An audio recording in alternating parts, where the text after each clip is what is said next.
계속되는 기근으로 이제 42장에서 야곱의 아들들이 요셉에게서 사온 양식이 이제 다 떨어지게 되었습니다.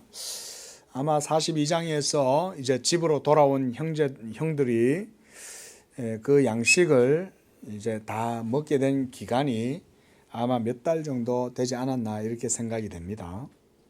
기근이 계속 땅에 심했으니까 이 야곱의 식솔들조차도 이 먹을 것이 다 아마 모자랐을 거예요. 그래서 아마 이제 어떤 주석가들은 야곱의 이제 그 식구들은 이제 가족들이죠. 이 가족들은 그래도 먹을 양식을 좀 사가지고 와서 먹었겠지만 아마 그 집에 있는 식솔들, 이 종들은 아마 또 그 주변에 있는 여러 가지 뭐 풀들이라든가 이런 거 우리가 야생에서 얻어먹고 사는 것들 있잖아요. 기근이 심하면 그렇게까지 우리가 이제 먹고도 살지 않습니까? 그래서 아마 그렇게 연명을 하지 않았나 그렇게 생각이 됩니다. 이 상황이 얼마나 심했는지 야곱이 엄청나게 큰 이제 고통, 번민 속에 빠졌음을 우리가 본문을 통해서 볼 수가 있습니다. 2절에 보니까 애굽에서 가져온 양식을 이제 다 먹은 거예요. 그리고 아버지가 그래서 이제 그 형제들에게 자녀들에게 다시 얘들아 가서 양식을 좀 사와야 되겠다 이렇게 이제 말을 합니다. 자, 이 야곱의 고민을 좀 생각을 우리가 해볼 수 있겠죠. 야곱은 분명히 하나님의 인도하심 속에서 지금까지 인도함을 받았고 힘들고 어려운 시기가 있을 때마다 하나님께서 야곱에게 나타나서 나는 전능한 하나님이다. 내가 너를 이끌어 이 땅 가운데 돌아오게 하고 내가 너를 복주고 그리고 너를 번성하게 하고 너로 하여금 충만하게 할 것이다. 네 자손이 복을 받을 것이다. 이렇게 하나님께서 야곱에게 항상 이렇게 말씀해 주셨단 말이죠.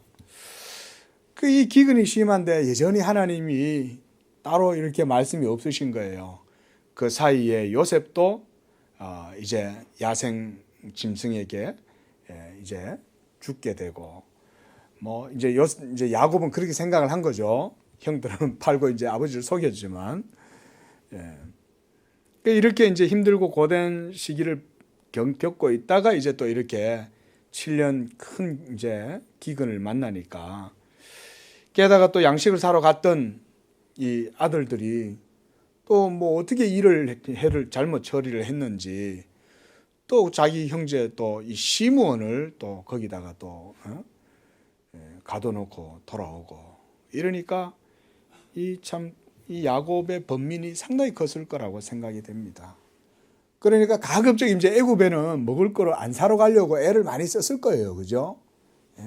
그런데 어떻게 해요? 뭐 전역이 다 뭐 기근에 빠져 있으니까 이제는 뭐 짐승조차 다 이제 죽게 된 상황이고 뭐 이런 거죠. 자, 여러분. 자, 이렇게 지금 어떤 곤란함, 환난, 어떤 역경에 처해 있는 야곱의 상황을 우리가 좀 생각을 한번 해보시면 좋겠어요. 분명히 하나님께서는 이전에 말씀을 해주셨단 말이죠. 그리고 축복해 주시고 언약을 하셨는데 왜 하나님은 지금 잠잠하고 계실까? 아마 야곱은 하나님께 기도를 했을 거예요. 하나님 어찌하면 좋겠습니까? 근데 하나님이 답이 없으신 거예요. 자, 우리 성도들에게도 여러분 때로 이런 어려움이 닥칠 때 예수 안에서 하나님의 뜻이 무엇인지를 우리가 생각을 해봐야 됩니다. 그래서 우리가 기쁘고 즐거울 때야 하나님이 주신 은혜를 감사하면서 즐기고 누리면 되지만 우리가 때때로 곤고에 처할 때 인생이 괴롭고 힘든 날이 우리에게 이를 때는 우리가 깊이 하나님 앞에 기도하면서 생각을 할 때가 그때인 것입니다. 믿음의 조상들이 역경 가운데에서 이런 상황들을 어떻게 극복했는지를 우리가 돌아보게 되는 것은 우리에게도 오늘날 좋은 교훈이 된다고 생각을 합니다. 먼저 야곱은 이 42장 37절에서 루벤이 자기의 아들들을 그냥 그러면 죽이소서라고 하면서까지 다시금 이제 애굽으로 다시금 가야 된다. 시므온도 데리고 와야 되고 그래서 베냐민을 내놓으세요. 이렇게 이제 42장에서는 이 루벤이 아버지를 설득을 하죠. 그러니까 우리가 봐서 알다시피 이 야곱이 안 받아들이는 거예요. 루벤의 말을. 예? 내가 어찌 시므온도 잃고 이제 또 이 베냐민까지 가면 이 베냐민까지 내가 잃을까 걱정된다. 안 돼. 그래서 야곱은 결국 버티는 거죠. 이제 43장에 와서 계속 기근이 심하니까 더 이상 버틸 때가 이제는 안 되는 거예요. 더 이상 버틸 수가 없는 거예요. 그래 이번에는 유다가 이제 나섭니다. 아마 루벤이 제일 맞은데 맏형이 한번 이미 해봤으니까 아마 자기네들끼리 그랬을 거예요. 형 다시 가서 아버지한테 좀 얘기해봐. 그러니까 루벤이 그랬겠죠. 야, 내 말 저번에 했는데 안 듣잖아. 그럼 네가 가서 한번 얘기해봐. 아마 이제 자기네들끼리 아마 그런 얘기들이 있었을 거예요. 그러니까 이번에는 이제 유다가 다시금 나서는 거예요. 아마 이 유다는 보면 이 요셉을 팔 때에도 이 유다는 형제들의 어떤 대변자 역할을 했었어요. 그렇죠? 그래서 우리를 저 아우를 저 우물 속에다 넣어놓고 죽이는 게 뭐가 좋겠냐. 우리가 저 팔아버리자. 이렇게 이제 안을 짜낸 것도 유다 아닙니까? 자, 이번에도 유다가 나서서 자기 아버지를 설득을 합니다. 자, 이번에는 야곱도 어쩔 수가 없는 거예요. 왜냐하면 먹을 게 없으면 결국은 다 죽을 수밖에 없으니까 이제는 자기 아들 이 베냐민을 데리고 있어도 결국은 굶어 죽으나 그거 가서 자칫 일이 잘못되나 어쩔 수가 없는 거죠. 그러니까 이제 야곱이 이제는 허락을 합니다. 자, 여러분, 이 요셉이 형들의 자루에 곡식 자루에다가 이제 돌아갈 때 몰래 이 그들 자루에다 이 돈꾸러미를 다시 집어넣어 놓은 것은 우리가 이렇게 보면 일종의 수수께끼와 같아요. 왜 이 돈이 내 자루에 우리 자루에 들어 있을까 맞춰보세요. 이거 같죠? 예? 그런 수수께끼와 같습니다. 그 수수께끼의 해답은 뭘까요? 여러분 혹시 아세요?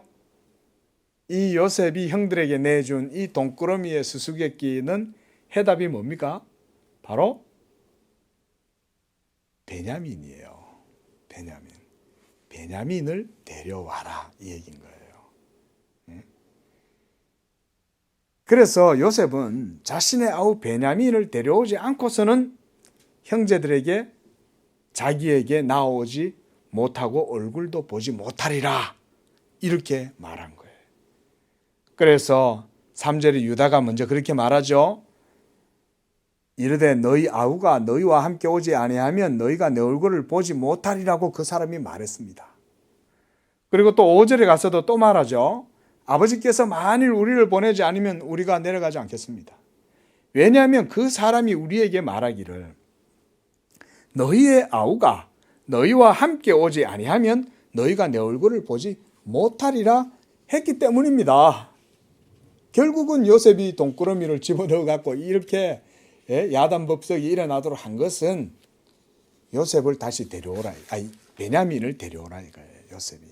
그러니까 이것은 이 지혜로운 요셉이 치밀하게 지금 각본을 짠 거예요. 요셉이. 자, 이렇게 해서 이제 6절에 야곱은 다시 그 아들들에게 막 화를 냅니다. 너희가 어찌하여 너희에게 또 다른 아우가 있다고 말했냐. 그러니까 베냐민을 지금 내보내고 싶지가 않은 거예요. 이 막둥이가 여러분 얼마나 이쁘겠어요. 그죠? 예? 지금 그 형들은요 벌써 나이가 이 베냐민하고 나이 차이가 벌써 30살 이상 차이가 나요. 베냐민하고. 유다는 그 사이에 며느리를 보잖아요. 유다가. 그렇죠?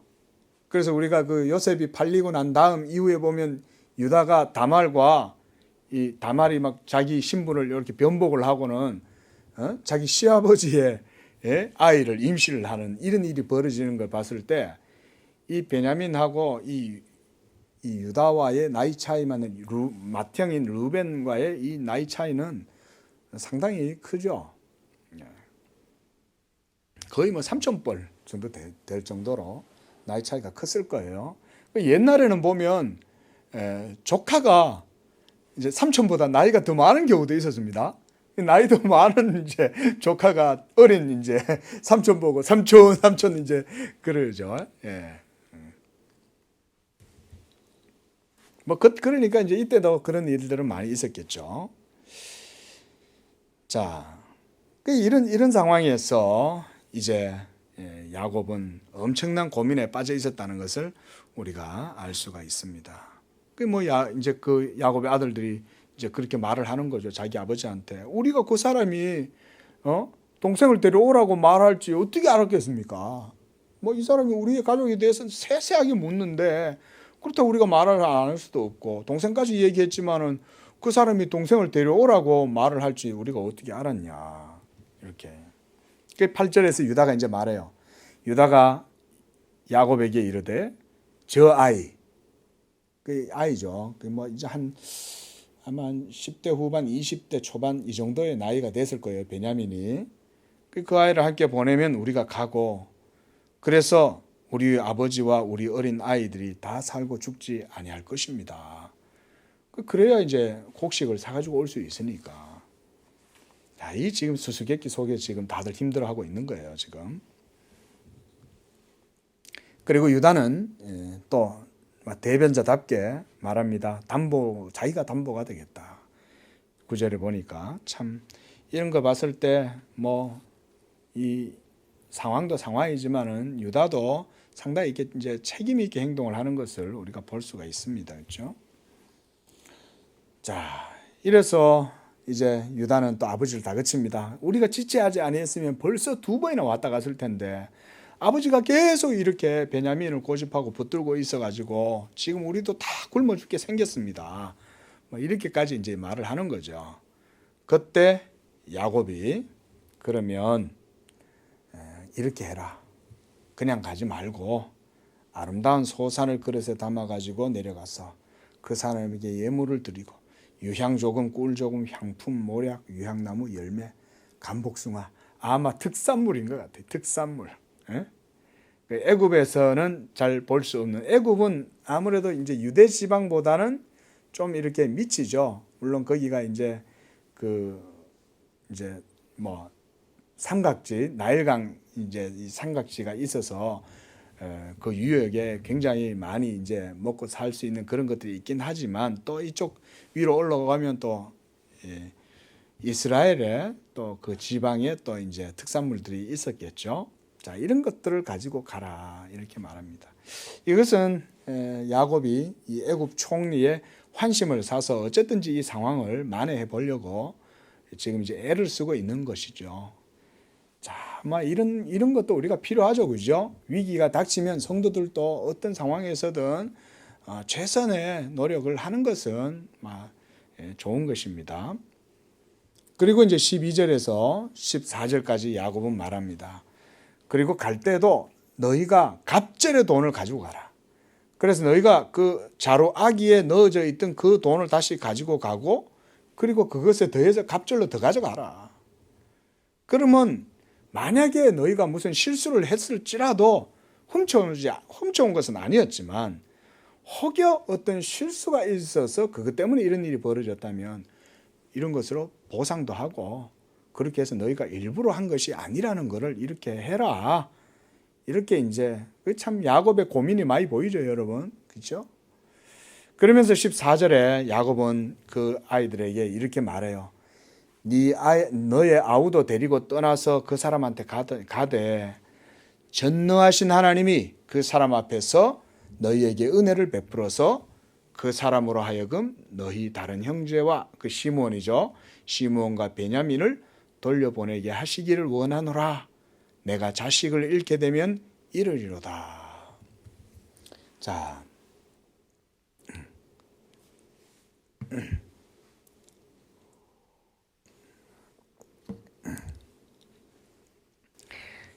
이렇게 이제 베냐민을 내놓지 않을 수 없는 상황이 된 거예요. 그래서 야곱이.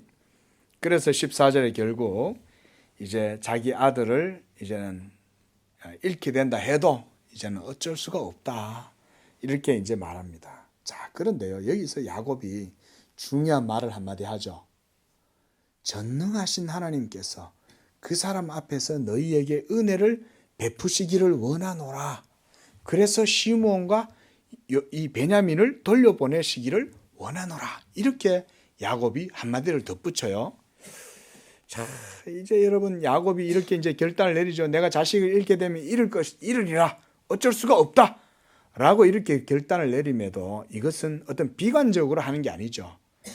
여기에 이 말은 자포자기해서 야곱이 하는 말이 아니고 그래도 야곱 속에는 전능하신 하나님에 대한 믿음이 있는 거예요.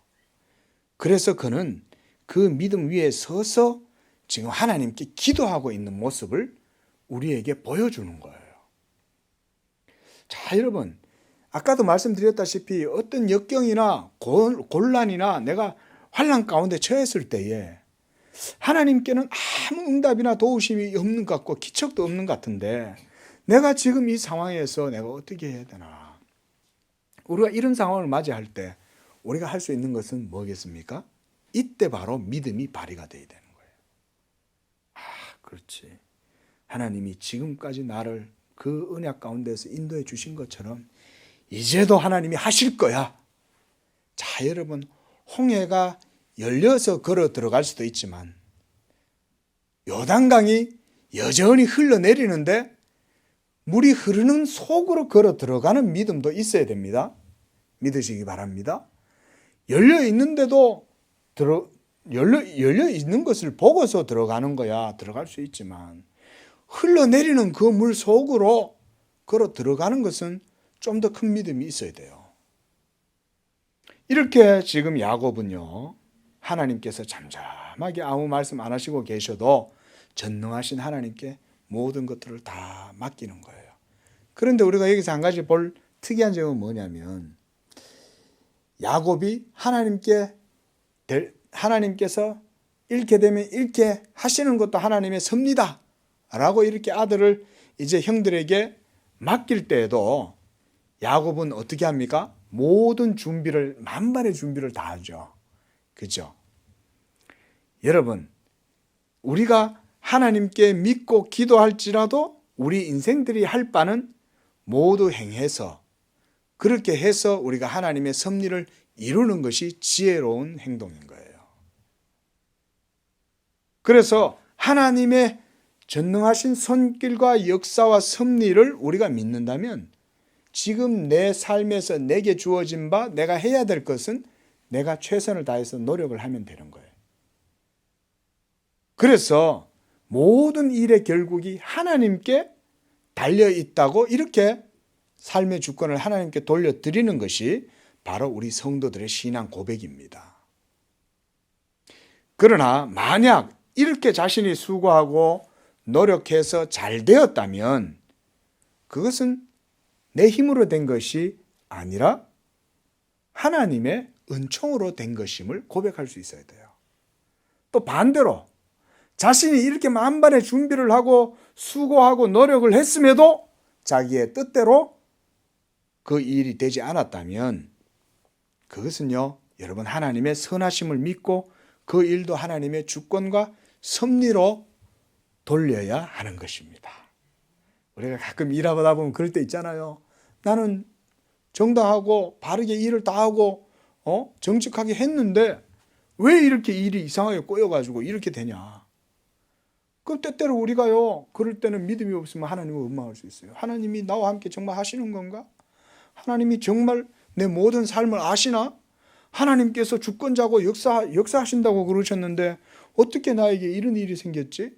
이런 의문이 들 수 있다는 것이죠.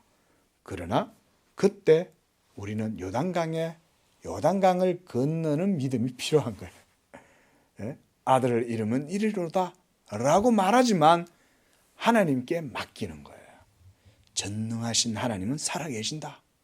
비록 내가 하는 이 일이 나의 수고와 내 노력과 내 의도대로 되지 않아도 하나님은 반드시 이 모든 나의 역경을 합력하여 선을 이루게 하실 것이다. 이런 믿음을 가지시기를 바랍니다. 하나님은 역사하셔요. 그래서 이제 그 형제들이 15절에 예물을 마련해서 갑절의 돈을 자기들의 손에 가지고 베냐민을 데리고 애굽에 내려갑니다. 자, 여러분 이 15절을 모세가 기록한 내용을 한번 보세요. 치밀하게 기록하고 있죠. 형제들이 예물을 마련했죠. 이거 아버지의 이제 그 명령대로. 그래서 갑절의 돈을 자기들의 손에 가지고 누구를 데리고 가요? 베냐민을 데려가는 거예요. 이것은 요셉의 의도대로 모든 일들이 이루어진다는 것을 지금 보여주는 거죠. 그리고 요셉 앞에 섰다. 마침내 요셉의 수수께끼가 이렇게 풀리는 거예요. 요셉이 원했던 건 베냐민을 데려오는 거였어요. 16절에도 보세요. 요셉은 베냐민이 그들과 함께 있음을 보고 이렇게 말하죠. 모세가 이렇게 기록하고 있는 것은 의도된 거예요. 요셉이 베냐민을 그들과 함께 있는 것을 보았다는 거예요. 그 자기 의도대로 됐다는 것을 보고 난 다음에서야 이제 또 일을 이제 진행하는 거죠, 요셉이. 그렇죠? 만약 베냐민을 안 데려왔다면 어떻게 하겠어요? 또 호통쳤겠죠. 너희들 내가 저번에 얘기했지. 왜 베냐민 안 데려와? 왜 너희 막내 동생 안 데려왔어? 라고 얘기했겠지만 보니까 베냐민이 같이 온 거예요. 자, 그러니까 이제 요셉이 자기 집의 청지기 종들에게 이제 만찬을 준비해라 이러면서 명하고 정오에 나와 함께 먹을 것이다. 그러면서 이제 이 요셉의 청지기들이 이제 이 형제들을 요셉의 집으로 데려갑니다. 그 이제 이렇게 다들 가자고 그러니까 이제 그때서야 이제 다들 또 가슴이 덜컥하겠죠. 아니 우리 어디로 데려가는 거야? 저번에 우리 자루에 들어있던 그 돈의 일로 우리가 이제 끌려가는 거 아니야? 이제 이런 식으로 이제 생각을 한 거죠. 그러면서 그들은 서로 막 말합니다. 우리를 잡아서 노예로 삼고 우리의 나귀도 빼앗으려고 합니다. 이 나귀가 얼마나 귀했겠어요. 그죠? 이 나귀를 가지고 이 양식을 실으려고 이 나귀를 안 끌고 왔으면 이 자기들 그 땅 가나안에서 그냥 이 나귀라도 잡아 먹어야 할 판인데 이 양식도 못 가져가고 이제 이 나귀까지 이제 빼앗기면 큰일 나는 거죠. 예? 자, 이렇게 여러분 모든 이제 이 요셉의 의도대로 모든 일들이 다 이루어집니다. 결국은 이렇게 해서 어떻게 됩니까? 하나님의 꿈대로 모든 일들이 또한 이루어지게 되었어요. 그리고 11 형제들이 자기에게 나오게 되고 이후에 이제 다음 장에 보면 요셉 이제 야곱이 이제는 요셉에게 올라오죠. 자, 이렇게 요셉의 형들이요. 한번 생각 한번 해보십시오. 여러분 대왕국의 국무총리 아니에요. 왕의 모든 직무를 대신해서 행하는 이 총리의 집에 이 사람들이 초대된다라고 그런다 그러면 이 사람들은 그건 상상도 할 수 없는 일이죠. 아마 어딘가 끌려가서 이 국문을 당할 거라고 이렇게 생각을 했을 수 있어요. 예? 상상도 못할 일이니까. 그러니까 이들이 이제 두려워하고 이렇게 한 거죠. 그런데 그러니까 이제 19절에 보니까 요셉의 집 청지기에게 이제 다 가서 이제 그런 거예요. 저기요, 이렇게 이제 아마 엄청 이제 두려워했을 거예요. 우리 잘못한 거 없거든요. 우리 저번에 보니까 돈자루 안에 돈이 있었는데 그거 우리가 한 거 아니에요. 이러면서 보세요, 우리도 여기에 이렇게 많은 돈을 가져왔고 또 양식 살 돈도 가져왔고 다 가져왔잖아요. 그 우리가 잘못한 거 아니에요. 이러면서 막 이제 벌벌벌 떨었는 거예요. 그게 이제 19절에서 22장까지의 내용입니다. 22절까지. 그 이제 요셉의 청지기가 그래요. 자, 여러분 이 요셉의 청지기는 지금 이 모든 것을 다 알고 있죠. 왜냐하면 이 사람이 곡식 자루에다 돈을 집어 넣었으니까. 이제 안심하고 두려워하지 말라. 너희 하나님, 너희 아버지의 하나님이 재물을 너희 자루에 넣어 너희에게 주신 것이다. 이제 이 요셉이 다 덜어 넣어줘. 이제 이렇게 한 거겠죠. 그리고 너희 돈은 내가 이미 받았다라고 하면서 이제 시므온을 이제 끌어내는 거예요. 아마 또 시몬을 만났으니까 다들 이제 얼굴이 이렇게 확 이제 바뀌었겠죠. 형이다 이러면서 또 뭐 다들 이제 반가워하고 그랬을 겁니다. 그리고 그들을 이제 요셉의 집으로 데려 들어가는 거예요. 아마 뭔 잘못이 있다면 대저택에 화로운 그죠 국무총리의 저택으로 들어가게 되면 이들도 뭔가 좀 이상하게 느꼈을 거예요. 뭐 분위기가 우리가 지금 낭패를 당할 분위기는 아닌가 보다. 야, 요 감옥이 아니라 이런 데로 데리고 오네. 이러면서 이제 당시에 찬란한 그런 저택을 바라보면서 이제 들어갔겠죠. 자, 이러면서 또 발도 씻겨주고 또 나귀에게 먹이도 주고 이러는 걸 보니 이게 이제 어리둥절한 거예요. 이 상황이. 25절에 이제 요셉이 이제 그들과 함께 음식을 먹겠다, 만찬을 같이 하겠다 이제 이러니까 그들이 이제 자기들이 가져온 예물들을 정돈을 해요. 그렇게 해서 요셉이 오기를 이제 정오까지 기다리다가 요셉이 마침내 들어옵니다. 그러자 예물을 요셉에게 드리고 땅에 엎드려 절을 합니다. 이때 베냐민도 같이 절하겠죠. 여러분 어때요? 요셉의 꿈이 여기서 성취가 되는 거예요. 베냐민까지 와서 절을 다 하는 거예요. 이제서야 요셉은 하나님이 자기에게 보여준 그 꿈대로 다 이루어졌다는 것을 보는 거예요. 이제 또 한 가지 꿈이 남았죠. 이제 자기 아버지와 어머니 그리고 모든 형제들이 다 또 자기에게 절하는 이때가 남았죠. 그 꿈 하나가. 자, 이렇게 해서 이 하나님께서 요셉에게 보여준 꿈이 이루어졌습니다. 그리고 요셉은 말합니다. 자기 아버지에 대한 안부도 묻고 그러면서 28절에도 그들이 모두 머리 숙여 절하더라. 여러분 모세가요 이런 걸 기록할 때 이 다 이렇게 이제 의도 속에서 기록을 하고 있는 거예요. 결국은 이 요셉의 꿈대로 형들의 모든 벳단들이 이 야곱의 요셉의 곡식단을 향해서 절했다라고 하는 그 꿈이 이렇게 이루어진 겁니다. 자, 29절에 요셉이 이제 그 형들 틈에 있는 이 동생 베냐민을 본 거예요. 자, 이게 동복 동생이잖아요. 같은 배에서 난. 그러니까 이게 얼마나 이제 참 이 마음이 짠하겠어요. 그러니까 그 동생 베냐민을 보고 너희의 작은 동생이 이 아이냐 소자야 하나님이 너에게 은혜 베푸시기를 원하노라. 자, 이 요셉의 이 표현을 한번 보세요. 요셉의 이 표현이 이렇게 보면 굉장히 이렇게 딱 정제가 돼 있죠. 그죠? 정제된 표현을 사용하는 거예요. 이것은 요셉이 여전히 자신이 바로의 국무총리, 애굽의 국무총리의 지위와 입장에 서 있다는 그 자기 위치를 지키고 있는 거예요. 어떤 사적인 감정에 따라서 막 이렇게 하는 것이 아니고, 그래서 30절에 보면 요셉이 아우를 사랑하는 마음이 복받쳐서 급히 울 곳을 찾아 안방에 들어가서 울고 그리고 얼굴을 씻고 나와서 그 정을 억제하고 음식을 차려라 라고 했다는 거예요.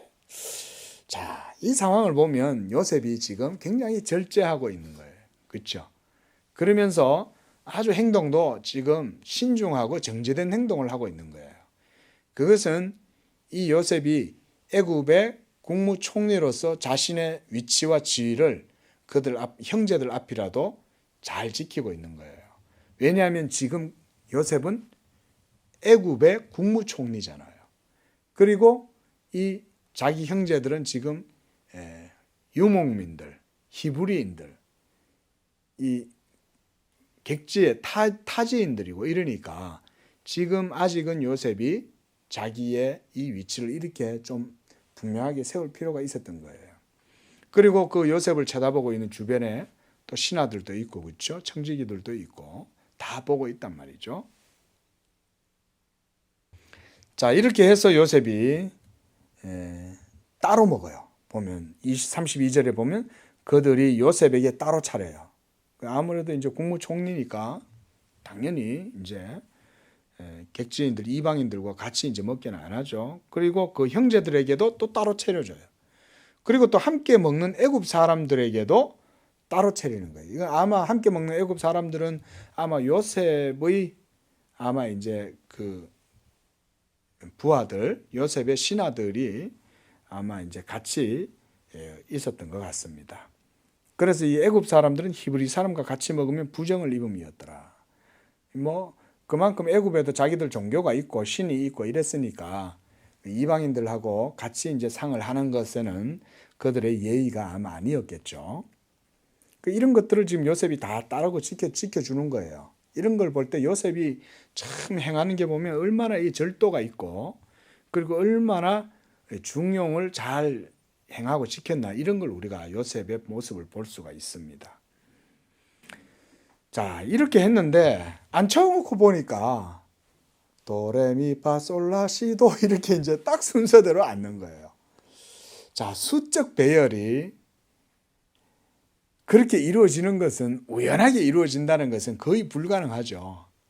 루벤, 시몬, 레위, 유다 이렇게 쭉 가면서 형제들의 차서, 장유, 유서, 차서대로 이렇게 세워지는 게 그렇게 뭐 쉬운 일은 아니죠. 그러니까 이렇게 이제 서로 그렇게 따라 앉혀가지고 이렇게 나이대로 앉는 것을 보고 서로 이상히 여겼더라 이렇게 말하는 거예요. 벌써 이때부터 이제 뭐지 이제 이렇게 되겠죠. 어떻게 희한하게 우리가 이렇게 다 순서대로 앉았지?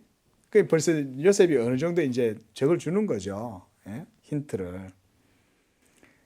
자, 여러분 아직까지도 요셉의 형들은 꿈에도 모르는 겁니다.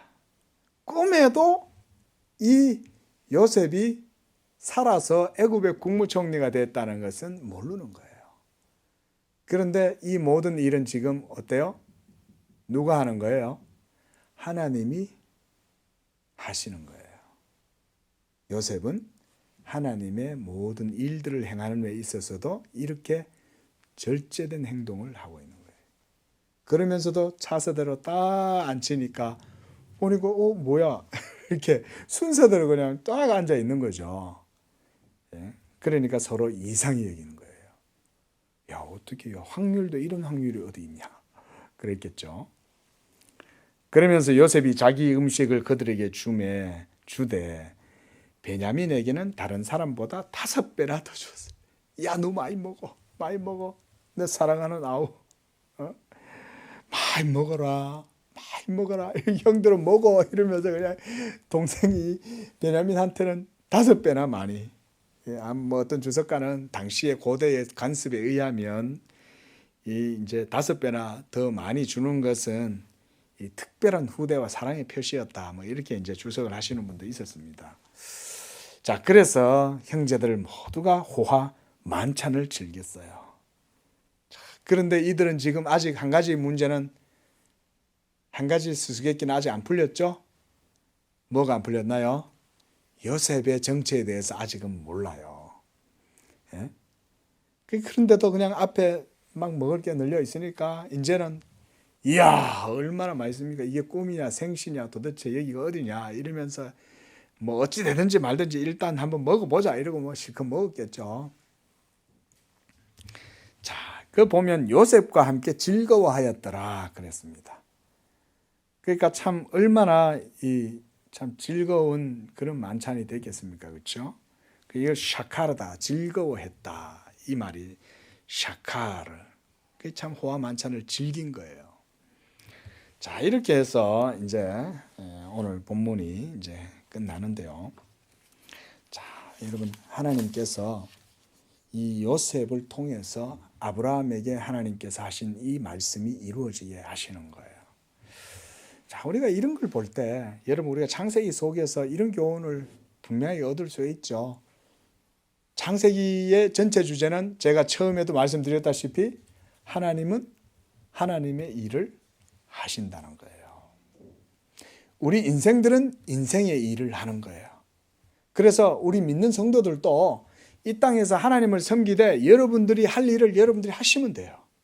그러면 하나님께서 모든 것을 합력해서 선을 이루어서 하나님의 뜻 가운데로 성도들의 길을 인도하신다는 것입니다. 하나님이 또 그들을 인도하실 때 그냥 인도 안 하세요. 내가 봐봐, 너희들 인도한다, 앞으로 이렇게 된다, 이런 걸 다 미리 알려주시는 거예요. 그렇죠? 하나님은 하실 때 예고 없이 하시는 법이 없어요. 이미 다 알려주시는 거예요. 그렇게 해서 왜 하나님이 미리 알려주실까요?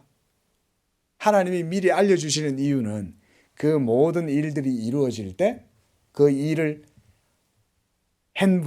하신 분이 바로 하나님이라는 사실을 그것을 보고 겪은 백성들이 깨달을 수 있기 위해서 하나님이 그렇게 하시는 겁니다.